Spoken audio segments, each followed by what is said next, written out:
What's the meaning of authorize?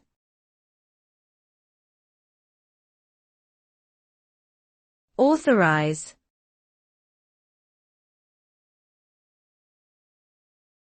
Authorize.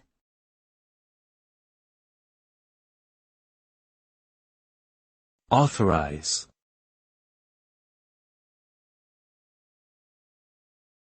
Authorize.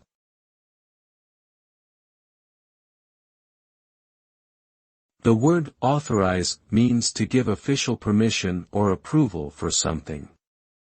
It implies that the power or right to do something has been granted by someone in authority.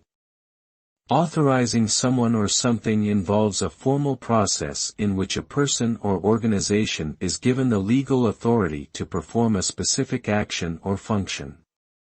The act of authorization creates a binding agreement between parties and serves as a legal document that confirms the permissions and limitations of the authorized party.